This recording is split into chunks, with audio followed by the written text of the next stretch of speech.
Hello everyone. RRB pharmacist notification release అయింది. Applications కూడా start అయ్యాయి.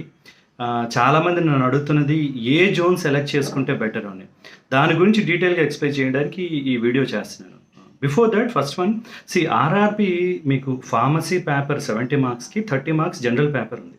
ఆ 70 మార్క్స్కి ఇచ్చిన సబ్జెక్ట్ పేపర్లో సిలబస్ మెన్షన్ చేయడం జరిగింది. సిలబస్ మీరు చూస్తే there are 35 to 36 subjects are given. Understand, వాళ్ళు ఇచ్చింది సబ్జెక్ట్లో టాపిక్స్ కాదు. ఫస్ట్ వన్ ఎనాటమీ ఫిజియాలజీతో స్టార్ట్ చేశారు. అందులో ఏం చదవాలంటే complete anatomy physiology will be there. Medicinal chemistry అని, అనలిటికల్ కెమిస్ట్రీ అని, అడ్వాన్స్డ్ ఇన్స్ట్రుమెంటల్ టెక్నిక్స్ అని, హెర్బల్ డ్రగ్ టెక్నాలజీ, ఫార్మస్యూటిక్స్, ఇలా అన్ని సబ్జెక్ట్స్ మెన్షన్ చేసుకొని వెళ్ళారు. Syllabus is vast. మీరు అంతా చదువుతూ కూర్చుంటానంటే ఎప్పటికీ కంప్లీట్ కావాలి. కొంచెం లాజికల్గా ఏం చదవాలి ఇవన్నీ ప్లాన్ చేసుకొని చేయాలి. చాలామంది నన్ను అడుగుతుంది క్లాసెస్ ఏమైనా స్టార్ట్ చేస్తారని. ఎస్, ఆర్ఆర్బీ ఫార్మసిస్ట్కి subject as well as general పేపర్కి క్లాసెస్ నా యాప్ ఫార్మప్ అనే యాప్లో స్టార్ట్ చేస్తాను. డెమో సెప్టెంబర్ 8th ఉంటుంది. September 7th is Vinayaka Chavithi. September 8th Sunday రోజు 8th and 9th demo classes ఉంటాయి. యాప్లోనే ఇస్తాను. ఆ డెమో డీటెయిల్స్ అవి వీడియో చేసి పెడతాను. కోర్స్ 3 months ఉంటుంది. సో 3 monthsలో మీకు సబ్జెక్ట్లో ఇంపార్టెంట్ టాపిక్స్, అలానే జనరల్ పేపర్ ఇంపార్టెంట్ టాపిక్స్ అన్ని కవర్ చేస్తాను. నా ఈ వీడియో చేయడానికి ముఖ్య కారణం ఏ జోన్ సెలెక్ట్ చేసుకోవాలి, ఎలా సెలెక్ట్ చేసుకోవాలని. Understand this. రెండు క్లాజెస్ ఉన్నాయి. మీరు ఏ జోన్ సెలెక్ట్ చేసుకోవడం అనేది 2 విషయాల మీద ఆధారపడి ఉంటుంది. ఫస్ట్ వన్, మీరు ఆ పర్టికులర్ బోర్డుకి అప్లై చేస్తే ఆ పర్టికులర్ బోర్డుకి వెళ్ళి వర్క్ చేయగలిగాలి. అది మీ ఫీజిబిలిటీ బట్టి ఉంటుంది. ఇప్పుడు ఆర్ఆర్బీ కోల్కతా జోన్లో 38 పోస్ట్స్ ఉన్నాయి. పోస్టులు ఎక్కువ కాబట్టి జాబ్ వచ్చే ఛాన్స్ ఎక్కువ ఉంటుంది. కానీ మీరు అప్లై చేసిన తర్వాత కోల్కతా వెళ్ళి వర్క్ చేయాల్సి వస్తుంది. కోల్కతా అంటే అగైన్ అండర్స్టాండ్ దిస్ వన్, బోర్డులో డివిజన్స్ ఉంటాయి. మీరు ఒక బోర్డు, అది దాని బోర్డు పేరు అది. ఇప్పుడు సికింద్రాబాద్ బోర్డు ఉంది అంటే సికింద్రాబాద్లో మీరు పోస్టింగ్ వస్తుంది అని కదా. సికింద్రాబాద్లో మళ్ళీ 6 డివిజన్స్ ఉన్నాయి. ఏంటంటే హైదరాబాద్, సికింద్రాబాద్, గుంటూరు, గుంతకల్, నాందేడ్, విజయవాడ. ఇవి డివిజన్స్ అంటారు. ఈ 6 డివిజన్స్లో ఎక్కడెక్కడ రైల్వే హాస్పిటల్స్ ఉంటాయి అక్కడ మీకు జాబ్ వచ్చే ఛాన్స్ ఉంటుంది. So don't think that Calcutta అంటే కలకత్తాలోనే వర్క్ చేస్తాను కదా, అక్కడ మళ్ళీ డివిజన్స్ ఉంటాయి. సికింద్రాబాద్ అంటే సికింద్రాబాద్ అని కదా, డివిజన్స్ ఉంటాయి. ఆ డివిజన్లో ఎక్కడ వేకెన్సీ ఉందో అక్కడ మీరు వర్క్ చేయాల్సి వస్తుంది. సో ఫస్ట్ ఆప్షను మీ ఫీజిబిలిటీ, మీరు అప్లై చేసిన ఆ బోర్డు ఆ పర్టికులర్ డివిజన్లో మీరు వెళ్ళి వర్క్ చేయగలరు, ఎంతవరకు వీలవుతుందో చూసుకోవాలి. Second one is about vacancies. న్యాచురల్గా వేకెన్సీస్ ఎక్కువైతే జాబ్ వచ్చే ఛాన్స్ ఎక్కువ ఉంటుంది కాబట్టి దాని మీద డిపెండ్ అయ్యి కూడా ఉంటుంది. సో మీకు మనకి ఇచ్చిన మొత్తం 246 పోస్టులో హయ్యెస్ట్ పోస్టులు ఉన్న RRB boards, reservations, cut offs అవన్నీ ఈ వీడియోలో చెప్తాను. Look at this chart. So నేను ఎలా చేశానంటే హయ్యెస్ట్ నెంబర్ ఆఫ్ వేకెన్సీస్ బట్టి అరేంజ్ చేశాను. So highest number of vacancy కోల్కతాలో 38 పోస్ట్స్ ఉన్నాయి. ఆ 38లో 17 unreserved, 8 OBC, 6 SC, ST 3, EWS ఏమో 4 ఉన్నాయి. ఒక్కసారి ఇది అర్థం చేసుకుందాం.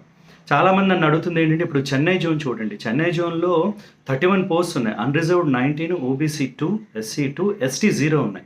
ఈడబ్ల్యూఎస్ 8 ఉన్నాయి. నాకెవరో ఒకరు అడిగారు, సార్ నేను ఎస్టీ, నాకు చెన్నై బోర్డులో 0 ఉన్నాయి, నేను ఎట్లా అప్లై చేయాలా వద్దని.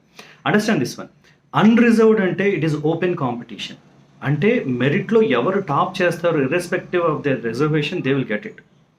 అంటే నాకు లేవు అంటే మీ రిజర్వేషన్లు ఉండకపోవచ్చు, కానీ అన్రిజర్వ్కి మీరు కంపీట్ అవ్వచ్చు. అంటే ఓపెన్ కాంపిటీషన్లో కంపీట్ అవ్వచ్చు. సో అన్రిజర్వ్డ్ అనేది ఓపెన్ ఫర్ ఆల్. మీకు వచ్చిన మెరిట్ బట్టి అది ఇస్తారు. సో నా కేటగిరీ లేదు అనుకోద్దు. ప్రతి జోన్లో అన్రిజర్వ్డ్ ఉంటాయి. ఓపెన్గా మీరు కంపీట్ అవ్వాలి. ఇది ఫస్ట్ థింగ్. సెకండ్ వన్, ఓబీసీలో నేను ఆల్రెడీ వీడియో చేశాను. ఓబీసీ మీకు రిజర్వేషన్ అప్లై కావాలి అంటే ఖచ్చితంగా నాన్ క్రీమీ లేయర్ సర్టిఫికేట్ ఉండాలి. నాన్ క్రీమీ లేయర్ అంటే annual income less than 8 lakhs అయిన వాళ్ళకి మాత్రమే నాన్ క్రీమీ లేయర్ సర్టిఫికేట్ వస్తుంది. మీకు ఓబీసీ ఉండి నాన్ క్రీమీ లేయర్ సర్టిఫికేట్ లేకపోతే you will be considered as unreserved. ఓపెన్లోకి రావాలి. క్లియర్గా ఆర్ఆర్బీ వాళ్ళు మెన్షన్ చేశారు.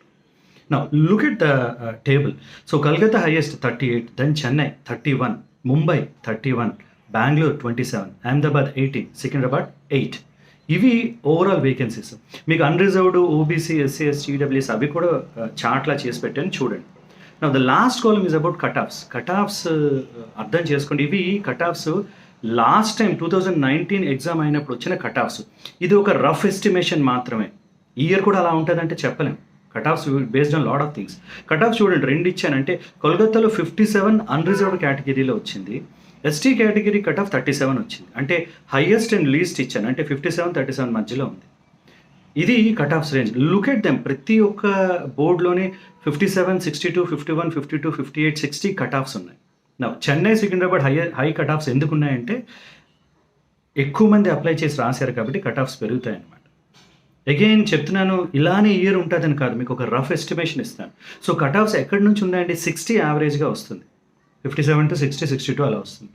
ఇది హైయెస్ట్ అనమాట, అంటే అన్రిజర్వ్డ్ వాళ్ళు తెచ్చుకోవాల్సింది. సో మీరు ఎయిమ్ ఎలా ఉండాలంటే అట్లీస్ట్ 65 to 70 మార్క్స్ వచ్చేటట్టు ట్రై చేయగలిగితే బెటర్ ఛాన్సెస్ ఉంటాయి. Now coming to the basic point. So మీరు ఏ జోన్ అప్లై చేయాలి, ఏ బోర్డుకి అప్లై చేయాలి అంటే it is your choice. As I told you, ఒక బోర్డులో పోస్టులు ఎక్కువ ఉన్నాయని అప్లై చేయడం ఒక లాజిక్, కానీ ట్రాన్స్ఫర్ అంత ఈజీ కాదు. It take some time. Mutual అయితే ఈజీగా అవుతుంది, but it is not so simple. So మీరు వెళ్ళి ఆ బోర్డులో ఆ డివిజన్లో ఎంతవరకు వర్క్ చేయగలరు లేదో మీరు unit to think, unit to discuss with your family. Second logic, the general logic, ఎక్కువ వేకెన్సీస్ ఉంటే న్యాచురల్గానే ఛాన్సెస్ ఎక్కువ ఉంటాయి కాబట్టి అది అప్లై చేసుకోవడం లాజికలే. కానీ మీరు ఎంతవరకు ఆ బోర్డు ఆ డివిజన్కి వెళ్ళి వర్క్ చేయగలుగుతారో చూసుకోవాలి. వేకెన్సీస్ ఏ డివిజన్లో ఉన్నాయని ఇప్పుడే తెలియదు.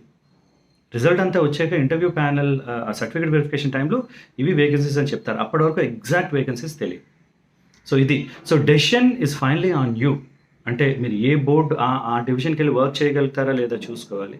నెంబర్ ఆఫ్ వేకెన్సీస్ బట్టి అప్లై చేయాలి. The bottom line is, irrespective of vacancies, you need to give your best. మీరు కరెక్ట్గా ప్రిపేర్ అయ్యి చేయగలిగి కాన్ఫిడెంట్గా more than 60 తెచ్చుకోగలిగితే there are a lot of chances out there.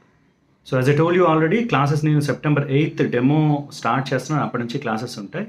I'm just making the complete schedule. Previous ఎగ్జామ్లో ఇచ్చిన questions బట్టి ఏ టాపిక్ని highlight చేయాలని అంతా షెడ్యూల్ చేస్తున్నాను. So with in 1 week I will give you more details. Thank you for watching this video.